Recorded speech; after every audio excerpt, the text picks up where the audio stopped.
Hello, and welcome to the Dean's Distinguished Speaker Series. For those of you who don't know me, my name is Chad Reese, President of the Marketing Association, and I have the distinct honor of introducing AG Lafley, Executive Chairman of Procter & Gamble. When I was first approached with the opportunity to introduce Mr. Lafley, I was stunned. I must admit, normally I need to read the little bios that are attached to the Dean's Distinguished Speaker Series to know who the speaker actually is, but not this time. For an aspiring brand manager like myself, Mr. Lafley is a legend. As the CEO of consumer product giant P&G, Mr. Lafley revolutionized marketing across the industry. The fundamental shift spearheaded under Mr. Lafley's guidance of consumer-driven innovation still permeates the industry today. His reputation is well-founded. His resume as CEO and executive chairman is too long to list. The first time he was CEO, from 2000 to 2009, P&G doubled in size and grew the number of billion-dollar brands from 10 to 23. Since he came back in 2013, he has led the transformation of P&G to focus and balance the company's goals, strategies, portfolio, and structure for improved performance. Mr. Lafley was named CEO of the Year in 2006 by Chief Executive Magazine. He was recognized with the Hall of Achievement Award, the highest honor given by the Grocery Manufacturers Association. He's been inducted into the Advertising Hall of Fame. And because he clearly wasn't busy enough, he's also an author. He's written a number of critically acclaimed articles for the Harvard Business Review, as well as the books The Game Changer and Playing to Win, How Strategy Really Works. And his list of accomplishments goes on and on. With that, it's my honor to introduce A.G. Lafley, Executive Chairman of P&G.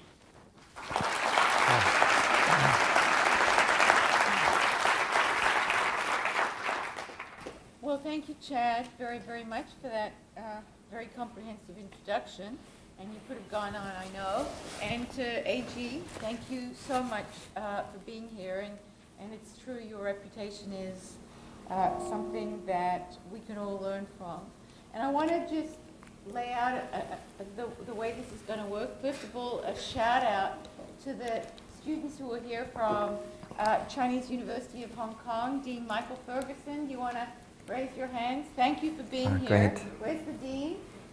There you go. Thank you for bringing the students here, and what a great opportunity you have. And to our students here, we're delighted to have everyone. And you know that we'll be turning to you probably in about 30, 35 minutes to ask your questions, so be thinking of those along the way. And thank you for the many of you who already submitted questions, and I'll weave them into the questions that I ask AG. And we're going to go from leadership to strategy to advertising to global, and touch on all of those issues, and each of them we could spend a whole tutorial with AG around. So thank you for being here, and you're one of the very, very few senior executives, CEOs, who've gone out, retired, and been called back, as you were in 2013, 4 years after you had left. So what brought you back? Why did you agree to come back? What did you think you could accomplish coming back, especially having left at the top in 2009? The short answer. Short answer was duty and unfinished business. I left the CEO job at the end of the global recession and financial crisis. So my last month was June 2009. And we actually had a very good year in 2009-10. So everything was going very well. But when Jim McNerney called me, Jim is the just retired CEO of Boeing and the presiding or lead director on the P&G board. He really asked me to do 3 or 4 things. You know, the first one was to reassess the company strategy. And I'll come back to that, but basically we had embarked on a strategy that was doubling and tripling down in emerging markets.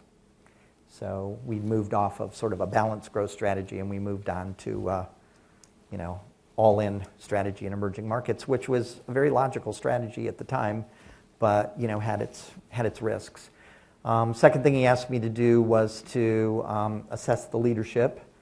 Third thing was the innovation program. We are a product company, everyday household and personal care products, but we live and die on our brands and whether they're trusted by consumers, and we live and die on our products and whether they're preferred. He asked me to check the productivity program, which had just been announced and was underway. And then most importantly, I had a second chance to work with the board on chief executive succession, and this time they wanted a wide open process. So we did a thorough external and internal succession. But that was it. Duty, unfinished business, and they asked me to do some work that was fairly interesting. So thinking about leadership, did you feel that you had to change your brand of leadership the second time around? Were you as confident, given the changing circumstances, that you would be as wildly successful as you were the first time? Was there risk to you? And did you feel that you could change? Wow, that's a three-part question. It is.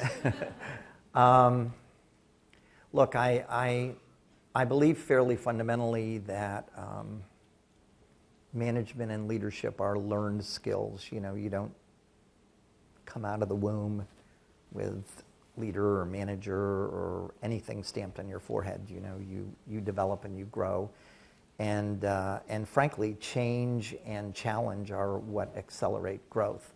So I still view myself as a work in process at approaching 69, and I hope I'll have 30 years more, and I hope there'll be more work in process, and I hope I'll keep growing. So I think that's the fundamental answer to your question. And then I guess the second thing is, capitalism or private enterprise are fundamentally about risk. And if you're not comfortable with risk, you probably shouldn't, be engaged in those kinds of endeavors. So I guess I've always thought of risk as something that's, that's just part of life and part of business and sort of comes with the territory. And then the third thing that was important in your question is, a lot of things had changed. And it was important to come to grips with that reality. On the other hand, I believe very deeply that some of the fundamentals and fundamental principles haven't changed. And I'll just mention one that I believe very deeply in. If you know who your customer or consumers are or might be, and if you have a brand, product, or service that meets their needs, satisfies their wants, delivers value better than any alternative, things are going to work out pretty okay. And I don't care what business you're in. If you know who the consumer is, if you're incredibly consumer and customer focused, and then if you give her or him or another business, or if you're a B2B business, what they need and want at a good value, life's going to be good. So you answered all of my parts of the I questions, tried. except, Yeah. did you feel that you needed to lead differently coming back in? I had to, because they asked me to do a different job. They really asked me to do, I would say, the chairman's role and half of the chief executive's role. They didn't expect me to get deeply involved in the operating side of the business. Now, I had to get involved enough to understand, which businesses we were going to be in and which not in, and how well they were really, really operating. But I pretty much pulled together the individuals that were leading the businesses and categories that were leading the countries and regions and said, look, I'm counting on you to, run the operations every day, every week, and every month. And I'm helping support, but I have these 5 jobs that I'm committed to the board to do. And like I said, I'm going to be a resource to you, but you're responsible for running, your part of the play. So that brings me to the transition to David Taylor, your successor. A lot of times people give one piece of advice to their successor, and that's be yourself, not me. So you probably said to David Taylor, be David, not AG. What else did you try to pass on? And you worked with him for quite a while before the transition. Yeah, David, David has 35 years in the company, and he's still like only 55 years old, so that gives you some idea of how much experience he has in the industry.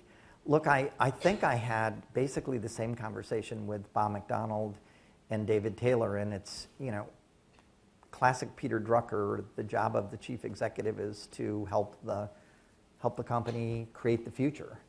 And again, classic Peter Drucker, there is unique work that only the chief executive can do, and you have to do your job. And if you don't do your job, nobody else is going to do it. And that's, what is the meaningful outside, and how are we going to win in the meaningful outside?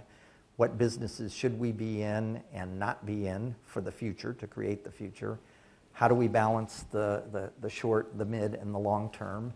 And what are the values and standards that you're going to hold the institution and leadership and the management and everything to? And you have to do those pieces. And then the last one is be yourself. I'm a huge believer in every one of us as an individual. And the first thing you have to do is you spend your whole life trying to understand and know yourself. And as you get more comfortable with your understanding of yourself, your strengths, your weaknesses, your likes, your dislikes, your deep-rooted values and principles, then you have to have the courage to be yourself. And you're now in the role of executive chairman. So how do you divide up what he does versus what you do? How do you stay out of his way by helping him without undermining him? No, David's the chief executive, and he's responsible for the work of the chief executive, and he runs the company. He operates the company. I essentially have 3 or 4 jobs. One is I'll chair the board, which means the agenda, and hopefully, that will lead to the directors, David, and the management team coming together, which I think we are, around a strategy and a set of goals, and then operating and executing and delivering against those goals. So I'm sort of the catalyst in that role. Second very important job is, I'm coach, mentor, teacher to David. And as I was telling you earlier, we text in or email several times a week. We meet in person 2 to 4 times a month. So, my job is to help him get off to the fastest possible and most successful start he can. And then the third thing, and this may be a bit unique to P&G, they want to keep me involved in strategy at the company level, so that's portfolio, M&A, that kind of stuff.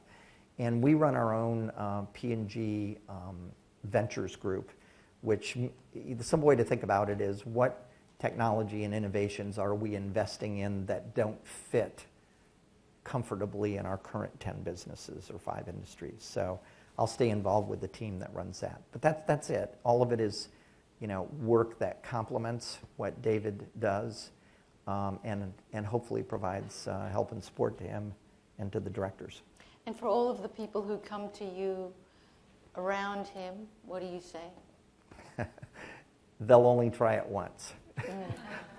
Right. Because, first of all, the back door isn't open and the side door isn't open, right? You've got to come through the front door, right? Second of all, he is at the front door, okay? Thirdly, let's say it's something that's a legitimate concern, an important subject. It needs to be raised, okay, in a certain way. We are a company that has some pretty strong values. Integrity and trust are right at the top.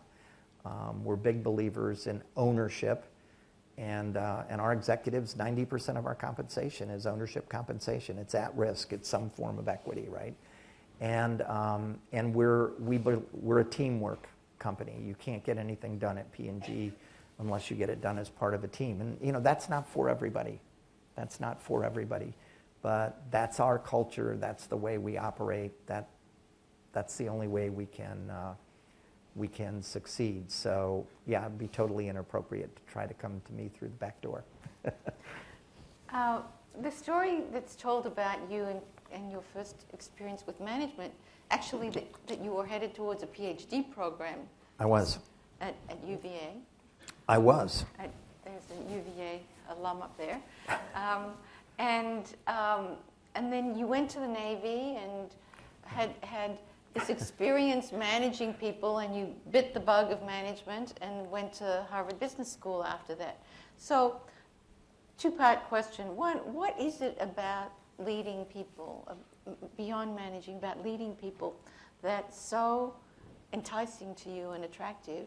And setting aside all humility, what would people say about you that have worked for you as your secret to being a great leader? What is it that makes you a great leader? So first and second. Well, I think on the first part, I took a long time figuring out what I might want to try to be when I grew up. So I went to two different high schools, very different high schools. I went to a public high school for 2 years near Saratoga Springs, New York. I mentioned to you earlier I was a GE kid, so we moved every 3 years. By the way, P&G means pack and go, so you move fairly often at P&G too. So I sort of got used to that. When the second high school I went to was like 1,500 boys, Dominican high school in Chicago, totally different. So I had to adapt, right? And then, of course, they wanted me to go to Notre Dame or Georgetown or Northwestern or Chicago. And when I went off to Hamilton College in upstate New York, they hadn't even heard of the school. They thought I was in Canada, okay? Right. So I go off to this liberal arts school, and it was like being in a candy store. So my first year, I'm a math major. My second year, I'm an English Lit and comparative Lit major. My third year, and I'm not kidding you, I went to France, and I took everything from economics and 19th and 20th century French history to theater, cinema, et cetera, et cetera. My fourth year, I get back, and I have, I'm not kidding you, more credits than anybody through 3 years, and I'm not going to graduate because I don't have a major. So I took 6 history courses from medieval and Renaissance to, Asian and Russian, et cetera, and I did my dissertation in history with the head of the history department, and my parents thankfully said he graduated. So then, my mother, bless her heart, by the way, my father was the only person in my family that ever went to college, and the only reason he went to college, because we're all from a small town, Keene, New Hampshire. It's bigger now, but it was smaller then. The only reason he went to college is because he was a navigator on B-24 bombers when he was 19 years old in World War II, and they gave him this GI Bill, and he said, well, I either go back to my small town and go to work, or I go to college. So at any rate, my mother wanted me to be a lawyer or a doctor. I didn't think doctor was going to work. I was okay on biology with the theory. I was a mess in the lab, that poor pig after I was through with it. Blood, yeah. Not looking good. So, and then I looked at law school several times, and I thought, geez, I don't think I really like the work. So long story short, the PhD program that I was in, medieval and Renaissance history. My parents were appalled. So I think they were happy I got drafted in November of 1969. So I had to make a choice. I figured I wanted to fly, but my eyes weren't good enough. I could swim. Why not the Navy? So I spent 5.5 years there, 2 years in the famous Naval Security Group, and I was a CTI just like Snowden. And then 3 years doing supply and commercial work. And Harvard was a whim. I'd heard of Harvard Business School. I was in Japan getting out of the service. I took the law boards and the business boards. I applied to Harvard. I got in. I was so ill-prepared that they made me take summer courses in financial accounting and cost accounting because I was probably the only person coming into the class that, had no idea what a debit or a credit was. But I think, the reason I tell you all of this rambling stuff is because it was fabulous experience and learning. It's fabulous. I've run punch presses. I've loaded freight cars. I've run riveting machines. I've served on cafeteria lines. I've sorted mail in the post office. I mean, I've just done a lot of stuff, and it gets you interested in like what makes human beings click and why are some teams more effective and better than others.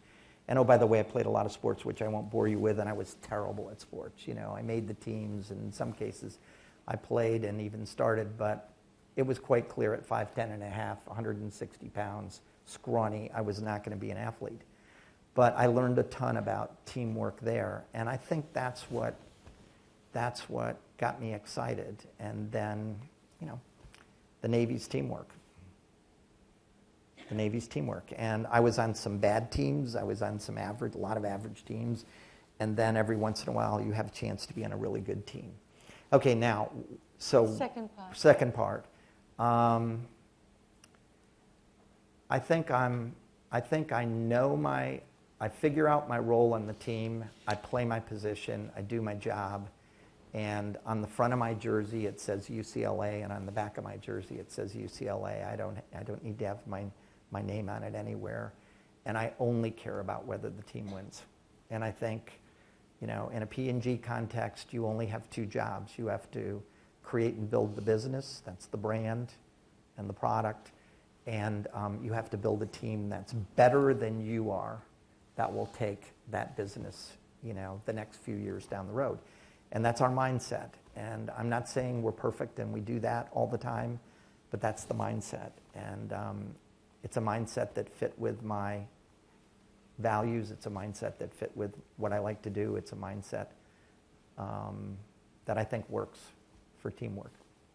And I don't think it's any more complicated than that. Okay, I'll ask you one more kind of leadership-related question, and we'll start picking up steam because I want to get through a few other questions. This is something that, you know, as a public company, you probably debate, and that's how involved the company as a public company should be in philanthropy, because obviously this is shareholder interests. Yeah. What do you see as your obligation to the community? How do you exercise it, and how do you exercise it philanthropically? Okay. Again, our purpose is explicit on this point. You know, job one is to improve the everyday lives of the consumers we serve with our brands and product lines. Job two is to be successful. That means make money, turn a profit, deliver a return. And job three is to improve the communities in which we work, right? Second point I would make is I think philanthropy, sustainability, environmental responsibility matter, and they matter more to companies that are consumer-based companies because it's part of serving them and improving their lives. And most of our programs, 90% of our programs, maybe 95% of our programs are run in the businesses, by the businesses, for the brands. Tide, Loads of Hope. Pampers, you know, to eradicate, eventually eliminate baby neonatal tetanus around the world. You know, I could go on and on. You know, our FemCare program, our Always program to keep girls in school in developing markets, et cetera, et cetera, et cetera. And I think when companies get in trouble is when there's a disconnect. And when the philanthropy program or the social program is decided by the directors and or the chief executive, and they don't have anything to do with the business strategy or the consumers or customers that you're serving. So now, switching to strategy, I think you're the choreographer of the shrink to grow strategy, which has been rather major at P&G, where you're shedding about 100 brands, including some major brands like Duracell, the pet foods, CoverGirl, 43 beauty brands, in order to streamline and probably have cash to invest in order to grow. So how did you decide on this strategy? How do you pick the brands to shed? And how do you build the P&G narrative around this new shrunken company? It's a big question. I'm going to try to do it fairly quickly, and then if there are follow-ups, we'll take them. You know, I had two incredibly interesting opportunities, and they were 180 degrees different. In 2000, the job was to grow and sustainably generate value as we did, and it was an extension and an expansion strategy. So the organic extension strategy was into beauty and personal and healthcare, and the acquisition part of the strategy was, Clairol, Gillette, Wella, et cetera, and we doubled sales and quadrupled profits and all of that. When I came back, I looked at a company that was overextended and overexpanded and had made a very understandable big and 110% bet on emerging markets, which were slowing down, becoming more volatile and uncertain, running into a whole raft of economic and political challenges and problems. And you know the story about U.S. currency strength and devaluations and other economic chaos. So it was a totally different situation, and we believe that we have to build a company that's willing to change anything and everything to continue to grow over the mid and long term. So this time around, it was look at the portfolio and ask the classic Peter Drucker question, not what businesses are we in, but what businesses should we be in that are going to be good markets and businesses for us and that play to our strengths, and then what businesses should we exit. And at a company like ours, which is multi-industry, multi-geography, multi-channel, multi-business model, you have to continually work the portfolio question. So I happened to be there one time when growth was extension and expansion. I happened to be brought back another time when the right choice is hunker down and and contract. And I guess the last thing I would say is it's not the shrinking that will help us grow. It's the focus on the few assets, brands, products, and technologies that we believe will generate the most consumer preference and the strongest consumer response, and ultimately that's what's going to make us grow. So just getting to brass tacks, I mean, some of these brands carried with them some very strong leaders, Yes. a lot of employees, and so it probably was beyond disruptive. It was traumatic, probably, in the firm.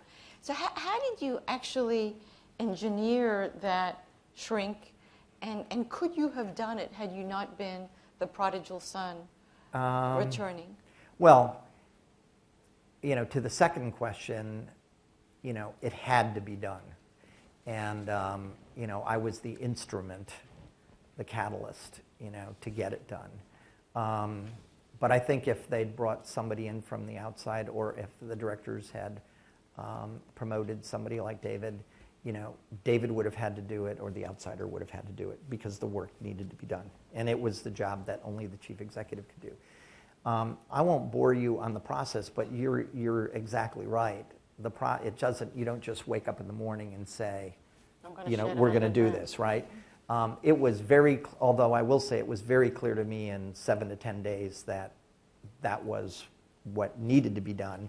And then we spent 6 months iterating, industry by industry, business by business, with my inside team, the sort of corporate team, with the business units, and with outside advisors of various kinds, to make sure we triangulated and didn't do foolish things. And as I told you, I think it's about 90-10. It's good enough to go forward.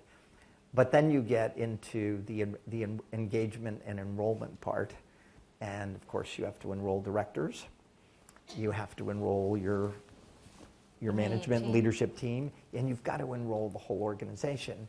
And it's, we've tried to do this huge transformation in a way that's the least disruptive, but I'm not going to kid you, it's disruptive. A lot of people's, it's 15% of our sales, 4% of our profit, thousands of people are moving to new companies. Some of them will be standalone companies like Duracell and Berkshire Hathaway, which is a pretty doggone good company. Some will be the creation of a new company called Coty, which is going to aggregate a number of our business assets. Our pet business went to Mars. Our bleach businesses went to competitors. So it's a different situation. But what we tried to do all the way through was, on the one hand, maximize the value that we would create, and on the other hand, do what's right for the brand, product, and people assets. And you can't, it's not always perfect, but those were the two anchors that we kept trying to stay balanced on. And of course now you're sitting on some cash. Well, obviously we turn up a lot of cash, and we're going to turn up a lot more, and so then the big question is, what do you do with it? Exactly. And we are reinvesting in the business. We've increased our R&D and innovation and technology expenditure every year. We're also investing selectively, obviously, on the marketing and selling side. We're increasing our manufacturing capital and distribution capital investment. We're always looking at M&A. There was a big article a year ago, so it's no secret. We were a final contender for a fairly good-sized healthcare asset, but we weren't the eventual winner because we didn't pay up. But we're always looking for M&A. We brought in a couple of vitamin, mineral, and supplement brands that we're investing in, New Chapter and Suisse. We have some skincare joint ventures that we're investing in. We have a number of things that we're always investing in. So you've always got to provide inorganic platforms for innovation and growth at the same time you're trying to grow organically. And in terms of your basic bent towards innovation, is it mainly organic from within, or are you agnostic? I'm agnostic. About the make or buy? Yeah, I'm agnostic because we did an interesting article for HBR on a strategy and concept that we call connect and develop. But the simple idea is it's a form of reverse innovation, right? The classic reverse innovation that articles have been written about is, if you innovate in emerging and developing markets, do you reverse innovate back into developed markets? And we do our fair share of that. But when we started Connect and Develop in 2000, 2001, only about 10 to 15% of our new product innovation had one or more external partner, including suppliers. Today, that would be 50, 60, 70%, depending on the business. So, we'll innovate with a girl or a guy in a garage. We'll innovate with, a research university. We'll innovate with a supplier. We'll innovate with a competitor if it's in a non-competitive business. That's what we did with Clorox, with our whole Glad venture. So yeah, I think innovation the innovation spark, the idea comes from everywhere and anywhere, and we've got to get a look at the ones that are relevant and important to our businesses. What we're pretty good at is the development side. We're pretty good at the development and qualification of household and personal care products and brands. But the ideas, we have to be open to them coming from anywhere. Strategically, the consumer has moved heavily into online buying. Mm-hmm. How does that affect how you position your brands, how you look at your supplier relationships and partners, etc.? Obviously, we've now shifted from Walmart to Amazon. Yeah. Look, I think there have been a handful of really big changes in the last 5 to 10 years, but one of them is clearly that the power is firmly in the hands of the consumer or the customer. You have total access to any product or service you want, 24 hours a day. The pricing is transparent, and I would argue the performance, quality, and experience is reasonably transparent with ratings and reviews, et cetera, et cetera. So that means we have to be willing to change. Quick facts. In our household and personal care businesses, less than 1% to a max of 10% of all shopping now is online. So we're not not close to the industry average. Second thing is there's a wide variation across countries and cities within countries. Korea, China, Japan are at the high end. Actually, there are more digital shopping transactions in those countries than there are in the US. And then the device used is increasingly mobile, although not exclusively mobile.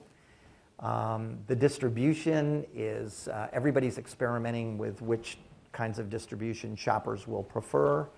And there are all kinds of pickup options that we're testing with different retailers around the world. There are all kinds of fulfillment. We fulfill some of our Amazon or Okada business from our distribution centers. They fulfill the majority of it from theirs. But the simple way to think about this is the world is changing fast in digital, mobile, search, social, and the whole shopping infrastructure, and we have to be where shoppers want to be. The net of it is we do $2.5 to $3 billion out of $65 to $70 billion in our current sales. They're growing at 30 to 40%. Digital sales are growing at 30 to 40% a year. I wish the company would, but that's not realistic since we're in markets that grow 1 to 2%. And it's going to be with us, and it's only going to get bigger. And the only question is going to be, what's going to be the rate and what's going to be the preferred consumer way of shopping and fulfilling. And the last thing I would say is actually, a lot of people are running around saying, oh my God, this is a threat, it's a challenge. I actually look at it as a huge opportunity because we're gaining increasing experience that indicates that if consumers are willing to move to some form of shopping list for staples, household and personal care staples, or some form of automatic replenishment, or some form of subscription, it's actually really good for leading brands and leading products. So implied in your answer is that you actually think that the importance of brands will grow in the online space. I think the importance of trusted brands and preferred brands, and I think the importance of products that deliver on their promises and really do offer better performance, quality, and value will matter. Right now, you still have counterfeit problems. Right now, you still have misrepresentation problems. Right now, you still have too much fraud in that space. But over time, that will get worked out. And the more transparent it becomes, the clearer it becomes, the more trusted it becomes, it's going to be a good fit for our kind of company. So moving from online shopping to now digital advertising. Yes. And I didn't realize, but when I was reviewing material for this, that the term soap operas came from P&G advertising for soap associated with those TV programs. So really, P&G was the first advertiser in that context on television. So now we've shifted to all kinds of digital advertising, internet advertising. And how has that changed your marketing strategy and also how you innovate in that space? Yeah. Well, obviously, the change, again, like we talked about digital shopping, the change in digital communicating, digital advertising, for lack of a better word, is big, accelerating, and significant. And I don't want to generalize across our businesses because they're in quite different situations, but I will just mention a few things so you get an idea of some of the things we're doing. We had 3 of the top 10 most widely viewed videos in the world last year, and you go, wow, how can that be? Staples, who what watches? They were the Thank You Mom campaign for the Olympics. They were Like a Girl. How many saw the Like a Girl spot? Okay. During the Super Bowl. Yeah, everybody thought Loved we were them. crazy. We made that decision in 5 minutes. And I can't remember what we paid, $2 to $3 million, and everybody said, you're nuts. Women don't watch the Super Bowl. Actually, they do. We only watch the ads. It's half the audience, Yeah. and you watch the ads more than the guys do. Second thing is, how many, dogs doing tricks, how many dumb Gen Y guys, drinking too much or eating too much. How much of that can you watch? That's what everybody else runs.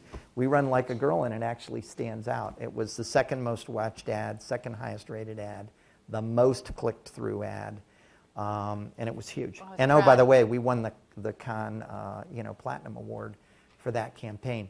But what we have to do in video on our leading brands or in any other form of digital is we have to aggregate audiences, okay? And that's important. So the third one was Duracell. It was the Seattle Seahawks cornerback or linebacker who was deaf and who a Duracell battery in his hearing aid enabled him. And so it's a powerful spot. In the beginning, he can't hear. He clicks on his hearing aid as he goes out into the stadium, and he hears the crowd cheering. I mean, it's a very moving, emotional piece of communication. But over 40% of our communication in the U.S. right now is in some form of digital. On some of our brands, it is approaching 80, 90%. And if you think about some of our brands are teenage brands, some of our brands are baby and toddler brands, some of our brands are young adult brands. You know, we have brands that appeal to different audiences and at different life stages, so we just have to be there. We have to be there. And the last thing I'll say is we have to be able to address needs and wants that are particular needs and wants. So if you are heavily tattooed and you want to know how to groom your body, you can go and you can look at the videos where we teach you how to do it in a way that won't ruin your tattoos and won't be dangerous to yourself. If you're interested in how do you groom or trim XYZ different kind of sideburn or mustache or facial hair, if you're interested in any of that, you know, we have to have those connections with consumers because those are wants and needs. And it's true for all of our businesses. I'm going to ask one more question. I haven't gotten to emerging markets, but you should get ready to ask your questions or use the tweet, #AskLafley, and I'll see it right here. So this last question also relates to digital. And that is, digital affects how you use big data to find and be targeted towards particular consumers. And it also probably affects your manufacturing in terms of the Internet of Things. So talk about that aspect of digital. Before we talked about... Yes, and Okay. it will be bigger in terms of creating value than the communication side. Communication side will keep us connected and listening to and engaging with consumers, and that's incredibly important, as I said before. But in terms of becoming more effective and more efficient, it is going to be the digitization of things. If we could show you a video of the big customer distribution centers that we just opened, you would be amazed at how few people are in them. I mean, basically, it's right out of Star Wars. It's people and robots and software is running everything. And trucks and trains come in one side from manufacturing plants, and everything is cross-docked, so the customer orders are coming in a continuous digital stream on the other side. And if it's a small truck for a small customer, it goes on a small truck. If it's a double-back rail car, it goes on a double-back rail car. And it's all sorted in the middle. And you know, some of the orders we can turn in less than an hour. Some of the orders, it'll take us 6 to 8 to 24 hours. But we think when we get all 6 of these centers open in North America that we can serve 80% of our customers in 24 hours or less, which would be, you know, well above the industry standard last night. Oh, by the way, we make customized displays for, you know, all kinds of stores in those same centers. But no, digitization is incredibly important. So-called big data is incredibly important. I'm not a big fan of the characterization big data. I'm interested in actionable data. You know, I'm interested in hypotheses and insights that uncover in the data things that we connect on. And little data that gets to the little data that actually gets to the insight and gets to something that's actionable. But there's no doubt that we have an incredible amount of data that we generate. We have an incredible amount of data that we have access to with customers and suppliers and third parties. And the other thing, and I just want to say this because this is so important to us, we are, you know, our standard is above regulation and law and the highest possible standard, and we've worked with Google and all the others, Amazon and expected suspects around how we handle personal information. It is with strict confidence and all the protections you would want. which is really important if you're a consumer business. Right. And I guess the last thing I would say is everybody's going to have a cyber breach. That's the world we're in. And it's not whether you have one or not, it's what you do when you discover it. And it's taking a lot of resource. I mean, we have to run as fast as we can. And we bring in a lot of talent from the outside. We either hire it in or we partner with it. But when you have as much data as we do, you have to protect it. Questions from the audience? You know there are microphones here. Go ahead. And just remember to introduce yourself. Thank you. Hi, my name is Jose. I'm from Mexico, second year. Thank you for being here. A quick question. How is Procter & Gamble dealing with private labels such as Kirkland? Yeah. The competition is increasing and they have stronger power. Yeah. And at the same time, they are your clients. Yeah. Thanks. It's a great question. I mean, first of all, after every major recession, starting in 81, 82, private label kind of sprung to life in the late 70s during the recessions, and after every major recession, private label has grown. And so the question is, will it stabilize or will it continue to grow? And my point of view is it's not private label. My point of view is it's just another brand. And if it's a very good brand and product line like Kirkland is, they're a competitor, okay? So you're right, when we work with Costco, we have to work with them as a client or a customer, but we have to have one eye on they're also a competitor. And that's no different than the situation with Tesco. It's no different with the situation with Tesco in the UK, Jusco in Japan, Huailing in Beijing, Huailing in China, et cetera, et cetera. It's just a reality. And so my point of view is if consumers find our brand and product line better performance, quality, and value, they'll choose us. And I think it makes us better competitors. But I do think it's a reality. And we've had to learn, how to live with it. In, let's say, in at least 3 of our 10 major businesses, retailer brands are our biggest and best competitors. Obviously, in over-the-counter drugs, in most of the world, in tissue and towel, paper tissue and towel products, and increasingly in cleaning products, especially laundry detergents. That's our world. Okay. Thank you. Thank you, Jose. Thank you, and introduce yourself. Hi, I'm Minju, first year MBA. Really appreciate your insight on the company restructuring. So my question is regarding taking risks.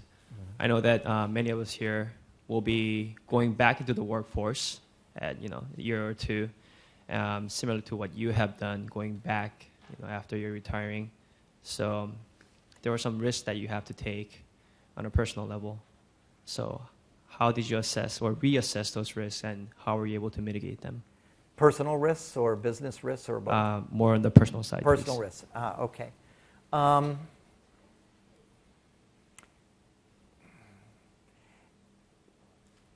I guess I tried to describe my personal view of risk as primarily opportunity.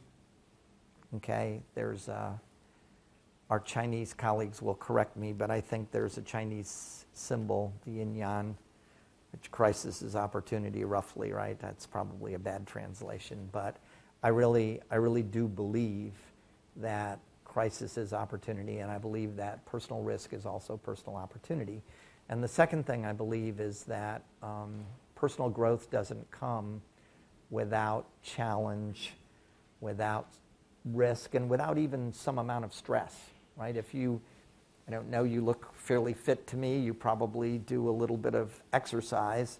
You get fitter by stressing, by stressing your body. By challenging your body, right? That's what growth comes from. So I think in a way it's a mindset. And if your mindset is open to learning, and you're in a great learning institution here, and if your mindset is open to risk being opportunity and growthful, I think then, you'll become more comfortable.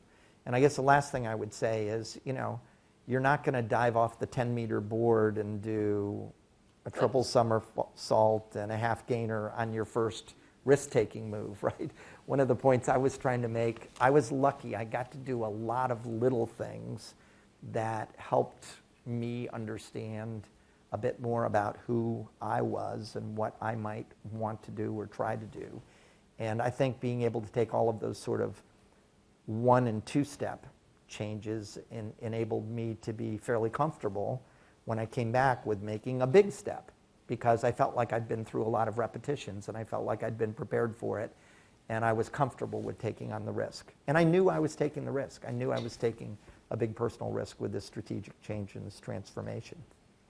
But I think your first step, take a risk that, first of all, it's got to be something that if it works out, you would love doing it, and then take them 1 or 2 steps at a time. Thank you. Thank you. Wish you success. Okay, and my question is kind of similar to the guy that he's just asked. And what is the most challenging or the most difficult moment that you have faced in P&G, and how do you overcome all the difficulties or the hard time? Yeah. And introduce yourself. This is Love from Chinese University of Hong Kong. Nice Oh, to great. have you. Welcome. I did an interview with the editor of Harvard Business Review, and I can't remember the precise title of the article, but I think it was something like, "My failures are my greatest gifts." And it's a really important insight that I didn't come to right away in life. I think I came to maybe in my mid-40s, certainly by 50. But you have to fail a lot to learn how to succeed. You have to lose a lot to learn how to win. And the great thing about the P&G that I grew up in, the businesses I grew up in, and I did 2 tours in Asia when we were very young in the 70s and when we were pretty young in the 90s, 8 years of my life. I had the chance to make a lot of mistakes and fail a lot, but not take the company down. You know what I mean? I had a chance to do a lot of little tests, and I had a chance to do a lot of things that, got me comfortable with trying things. Look, in my industry, 80 to 85% of all new brands and products that are introduced into channels this year will have failed and be out of distribution 3 years from now. In the world of innovation and technology, the failure rate is easily 80 to 90%. In the world of M&A, acquiring things, there's an article The Economist runs every year, 80% of M&A fails. So when you sort of look at the reality, I'm in a business that fails a lot, and you've made a choice by coming into an MBA program to go into a field of endeavor where there's just going to be a lot of failure. So if that's the case, my suggestion would just be try to learn as much as you can from each one. Try not to make the same mistake 2 or 3 times. And if you can, I didn't have one that brought the company down. I had $50 million failures, but that's not big enough. That was when I'd been around for 20 years or so and still not big enough to bring the company down.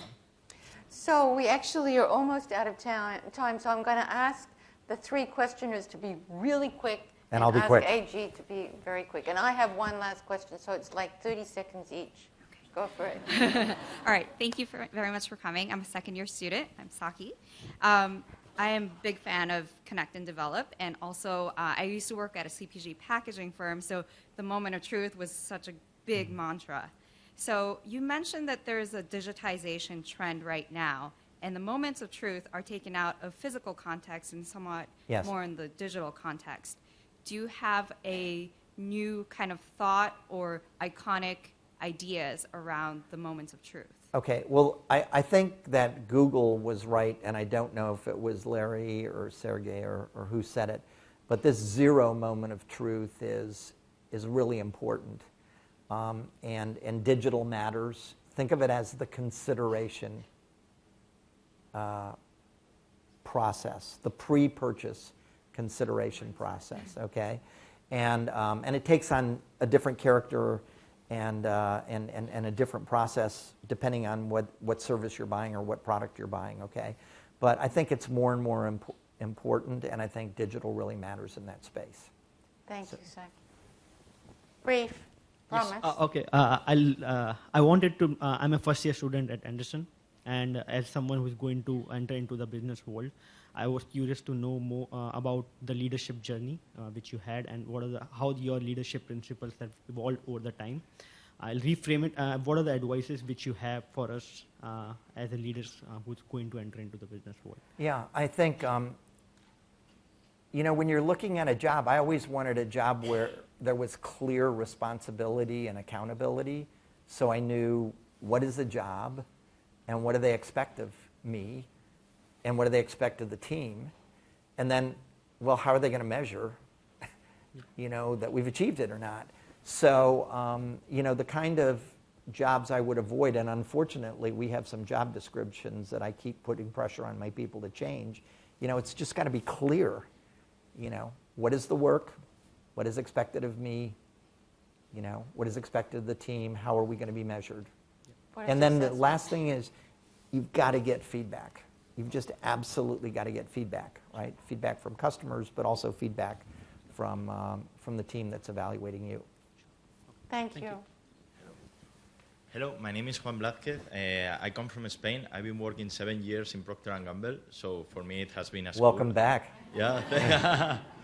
So my question is more about the career development of your employees. Yeah. I have benefited a lot from the promotion from within policy. Yeah. So you invest a lot in your employees.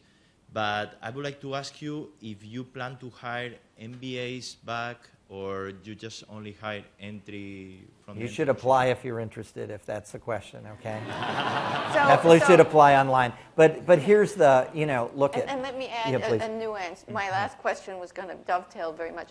What's the value of MBAs today at Procter & Gamble? Yeah. Yes. Thank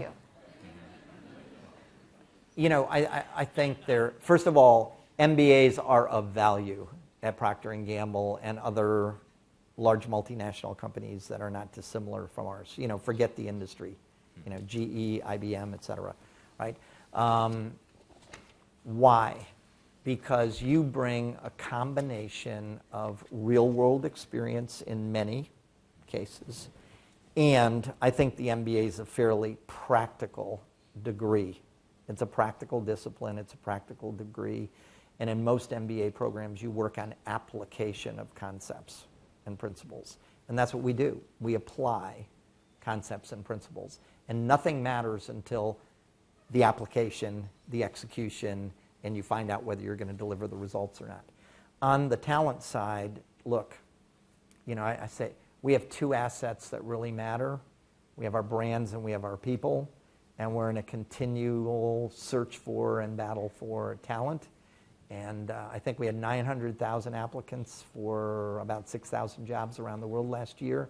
But if you're interested, you should definitely apply.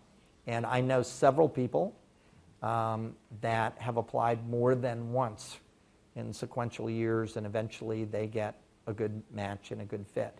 And the last thing I'll say, there's no way in hell Procter & Gamble would hire me today, because I would not be as strong as an applicant as the applicants we look at on a regular basis. So I'm very grateful that they did hire me. And there's always a return. You see what happened to AG here. Yeah. You can go back. Thank you. Thank you. Thank you so much, AG. And thank you for the pearls of wisdom.